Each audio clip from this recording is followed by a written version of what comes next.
आइए दोस्तों, इस एक्सरसाइज से one of the best question को सॉल्व करते हैं। कोशिश कीजिएगा कि जिस दिन भी आप इस क्वेश्चन को समझ रहे हैं उसी दिन एक बार आप इस क्वेश्चन को खुद से ज़रूर बनाएं। क्वेश्चन वाकई बहुत बढ़िया है क्योंकि इसमें स्पीड और टाइम का रिलेशन बना रहा है, मतलब 2-3 रिलेशन है। तो क्वेश्चन एप्लीकेशन ऑफ ट्रिग्नोमेट्री का, लेकिन इसमें कुछ प्रीवियस चैप्टर का भी यूज़ है, तो इस वजह से क्वेश्चन को बहुत अच्छे से समझिएगा। तो आइए क्वेश्चन को पहले पढ़ते हैं, फिर समझते हैं, फिर इसको सॉल्व करते हैं। क्वेश्चन क्या बोल रहा है कि state highway leads to the foot of the tower. पता नहीं ये कैसे हाईवे है, ये हमको कहाँ लेके चला जा रहा है, एक टावर के फुट पर। मतलब ये एक नेशनल हाईवे है, एक स्टेट हाईवे है, और ये हमको कहाँ पहुँचा दे रहा है, एक टावर के फुट पे पहुँचा दे रहा है। उसके बाद क्वेश्चन क्या बोल रहा है कि अब ये टावर है, तो टावर पे क्या किया है क्वेश्चन ने कि a man standing at the top of the tower. एक आदमी टॉप पे खड़ा कर दिया। अच्छा, आदमी टॉप पे खड़ा हो गया तो एंगल कौन सा बनेगा? क्लियर है कि जब ऊपर खड़ा हुआ तो ऊपर से नीचे देखेगा, मतलब एंगल ऑफ डिप्रेशन बनेगा, और ऐसा ही एंगल ऑफ डिप्रेशन बन रहा है। अब आदमी ने ऑब्जर्व क्या किया, observe a car eight an angle of depression of 30 degree. एक कार को इसने ऑब्जर्व किया कि कार इसको देखा, और उस टाइम कार से और इसकी आँख से angle of elevation, angle of bar elevation word निकल रहा है, माफ़ कीजिएगा, एंगल ऑफ डिप्रेशन कितने का बन रहा है, 30 डिग्री का। यहाँ इस कार यहाँ पे भी है, और कार से और टावर के टॉप से एंगल ऑफ डिप्रेशन बन रहा है 30 डिग्री का। एंगल ऑफ डिप्रेशन के लिए क्या करना पड़ेगा, ये जो अर्थ लाइन है, अर्थ के पैरेलल एक लाइन ड्रा करना पड़ेगा, मतलब हॉरिजॉन्टल लाइन के पैरेलल एक हमने पैरेलल लाइन ड्रा कर दिया। ये हॉरिजॉन्टल लाइन हमारी हो गई। अब इसके बाद क्या करना होगा, लाइन ऑफ साइट, मतलब ऑब्जेक्ट को मिलाना पड़ेगा। ऑब्जेक्ट को हमने मिला दिया, लाइन ऑफ साइट भी हमारे पास मिल गई। तो लाइन ऑफ साइट और हॉरिजॉन्टल लाइन के बीच ये एंगल बना हमारा एंगल ऑफ डिप्रेशन, और कितना डिग्री का, 30 डिग्री का। ये एंगल 30 है तो यहाँ भी कितना हो जाएगा, 30। ये बात आप पिछले क्वेश्चन से देखते आ रहे हो। अब इसके बाद कार है तो कार तो रुकी नहीं रहेगी, कार चलेगी, तो कार को इसने चलाया भी है। तो क्वेश्चन आगे बोल रहा है कि which is approaching to the foot of the tower with uniform speed. ये जो कार है, कार टावर की तरफ जा रही है, टावर के फुट की तरफ जा रही है यूनिफॉर्म स्पीड से। यूनिफॉर्म स्पीड आपने क्लास 9 में पढ़ा था कि यूनिफॉर्म स्पीड के बारे में आपने क्या पढ़ा था कि equal distance cover in equal interval of time, यही होता है यूनिफॉर्म स्पीड। तो कार चल रही है यूनिफॉर्म स्पीड से, और कहाँ जा रही है, फुट पर। तो अब उसके बाद क्वेश्चन बोल रहा है कि किसी एक पार्टिकुलर पॉइंट पर, मतलब 6 सेकंड के बाद कोई एक पॉइंट पर पहुँच गई है। मान लीजिए हैं कि यहाँ पे कार पहुँच गई, और यहाँ से यहाँ तक जाने में कार को लगा है 6 सेकंड, टाइम दिया हुआ 6 सेकंड। कार को यहाँ से यहाँ तक जाने में 6 सेकंड लगा। अब यहाँ से भी क्या बनेगा, एंगल ऑफ डिप्रेशन बनेगा, क्योंकि आदमी तो वहाँ खड़ा हुआ, अभी भी कार उसको दिखेगी। तो वही बोल रहा है the angle of depression of the car is found to be 60 degree. Angle of depression इस बार कितना बना है, मतलब अगर इसको हम ज्वाइन कर दें तो इस बार जो एंगल ऑफ डिप्रेशन बना 60 डिग्री। मतलब कहने का मतलब है कि ये जो एंगल है, ये यहाँ से लाइन ऑफ साइट और हॉरिजॉन्टल लाइन के बीच ये जो एंगल है, ये कितना डिग्री का, 60 डिग्री का। मतलब इसको अगर यहाँ पे बुला लेंगे तो ये 60 यहाँ पे आ जाएगा। टावर यहाँ है तो 90 डिग्री का एंगल बनाएगा।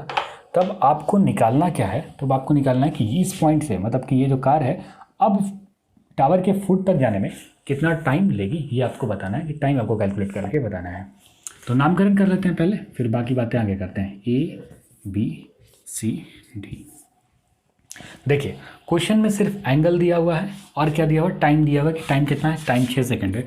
T1 दे रखा है कि 6 सेकंड क्वेश्चन ने दे रखा है। किसी भी डिस्टेंस को क्वेश्चन ने दिया नहीं है, तो क्वेश्चन इतना ही सावधानी है कि क्वेश्चन ने कोई डिस्टेंस पूछा भी नहीं। क्वेश्चन ने पूछा भी क्या है, सिर्फ और सिर्फ टाइम की, यहाँ तक ये BC डिस्टेंस कवर करने में आपको कितना टाइम लगेगा। तो आइए इस क्वेश्चन को सॉल्व करते हैं। देखिए हाइट ये भी नहीं पता है, ये भी नहीं पता है, ये भी नहीं पता है, बस टाइम पता है। मान लेते हैं कि कार जो चल रही है उसकी कुछ यूनिफॉर्म स्पीड होगी, तो speed uniform speed of car बराबर हम इसको मान लें x मीटर पर सेकंड, क्योंकि टाइम किस में दिया हुआ है, सेकंड में, इसलिए इसको हमने क्या मान लिया, x मीटर पर सेकंड। उसके बाद और एक चीज़ और मानना पड़ेगा कि यहाँ से यहाँ तक जो कार को टावर के फुट तक जाने में जो टाइम लग रहा है उसको हमने मान लिया है t सेकंड। बस 2 चीज़ अज्यूम कर लिया, उसके बाद अब क्वेश्चन आराम से हो जाएगा। अब देखिए क्वेश्चन को सॉल्व करते हैं। देखिए अगर ये जो DC डिस्टेंस है, ये जो DC है, यहाँ पे कार कैसे चल रही है, तो x के स्पीड से चली, क्योंकि कार का स्पीड कितना x है, और टाइम कितना लगा कार को 6, तो यहाँ तक का डिस्टेंस कितना हो जाएगा, 6x। मतलब DC जो हमारे पास है, DC कितना है, 6x है। ये इतना बात आप समझ पा रहे हो। अच्छा DC 6x है, और यहाँ तक टाइम जाने में कितना लग रहा है, t। यहाँ तक टाइम कितना लग रहा है, t, और कार की स्पीड कितनी है, x है। तो ये डिस्टेंस कितना हो जाएगा, tx हो जाएगा। मतलब BC कितना हो जाएगा, tx हो जाएगा। बस यही लास्ट काम करना था, अब इससे ज़्यादा काम हमको नहीं करना है। अब क्वेश्चन को एकदम हम आराम से सॉल्व कर देंगे। तो हमारे पास ये भी मिल गया, ये 6x हो गया, ये tx हो गया, और AB तो दोनों ट्रायंगल में है ना, क्योंकि राइट एंगल, 2 राइट एंगल आपको यहाँ से दिख रहा है, एक ट्रायंगल ABC और एक ट्रायंगल ABD। इन दोनों के एंगल हमको क्या लगाना पड़ेगा, ट्रिग्नोमेट्रिक रेशियो, और AB तो कॉमन आ रहा है, तो AB को हमको एलिमिनेट करना है। ये इतना बात आप समझ पा रहे हो। तो अब आइए ट्रायंगल के अंदर ट्रिग्नोमेट्रिक रेशियो लगाते हैं। तो सबसे पहले ट्रायंगल लेते हैं हम छोटा वाला ए बी सी के अंदर आते हैं।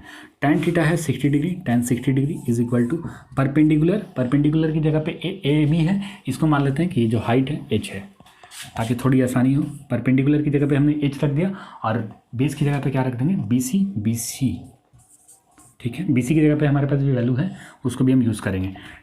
अब क्या करते हैं, इसकी जगह पे रख देते हैं √3 और बी सी की जगह पे क्या रख सकते हैं, बी सी की जगह पर हमारे पास क्या वैल्यू है, बी सी कहाँ गया tx है, बी सी की जगह पे हमने रख दिया tx और इस tx को हमने क्या किया इधर बुला लिया, तो tx इधर आ गया और ये h, तो h बराबर क्या आ गया √3tx।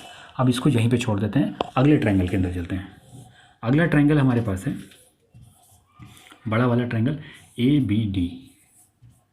ABD के अंदर देखते हैं। तो ABD के अंदर थीटा की जगह कितना हो जाएगा 30 degree, tan 30 degree is equal to perpendicular, मतलब वही AB की जगह क्या रख सकते हैं h, बाई में बेस की जगह कंप्लीट BD की जगह हम क्या लिख सकते हैं, BD की जगह हम चाहें तो क्या लिख सकते हैं, BD की जगह चाहें तो ये DC प्लस CB लिख सकते हैं, तो वही लिखेंगे DC प्लस CB या BC, एक ही बात है। 30 डिग्री की जगह value 1/√3 is equal to h को वैसे छोड़ देते हैं। BC की जगह वैल्यू कुछ रख सकते हैं, जी हाँ 6x रख सकते हैं, 6x हमने रख दिया और BC या CB एक ही बात है, इसकी जगह पे क्या रख सकते हैं TX रख सकते हैं। अब इसको क्या करते हैं, इधर मल्टीप्लाई कर देते हैं, तो h ये आ जाएगा 6x प्लस TX बाई में √3 इज इक्वल टू h। अब देखिए ध्यान से, ये इक्वेशन 2 है आपका और ये इक्वेशन 1 है, दोनों के RHS क्या है बराबर है, मतलब दोनों तरफ h है, तो ये जो LHS वाला वैल्यू होगा ये आपस में क्या होगा बराबर होगा। बस इसी को हम यूज़ कर लेते हैं फ्रॉम 1 and 2 से, फ्रॉम इक्वेशन 1 and 2 कि √3 into TX is equal to, ये किसके बराबर होगा, तो 6x प्लस TX बाई में √3 के।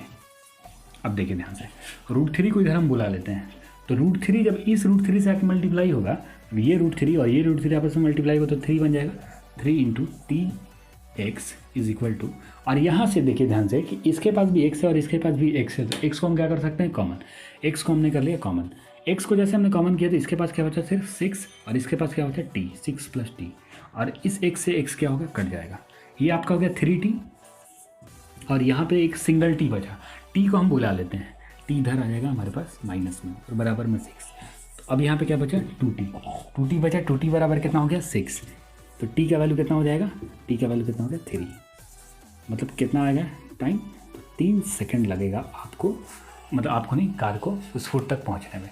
आई होप ये क्वेश्चन आप समझ पाए हो, क्वेश्चन काफ़ी बढ़िया है, मतलब काफ़ी बढ़िया का मतलब बहुत ज़्यादा टफ नहीं है, एक बार आप इसको समझ लो, समझने के बाद अच्छे से एक बार प्रैक्टिस करो, क्वेश्चन आपको ज़िंदगी भर याद रहेगा। आई होप ये क्वेश्चन आपको समझ में आया होगा। तो मिलते हैं अगले वीडियो में, थैंक यू।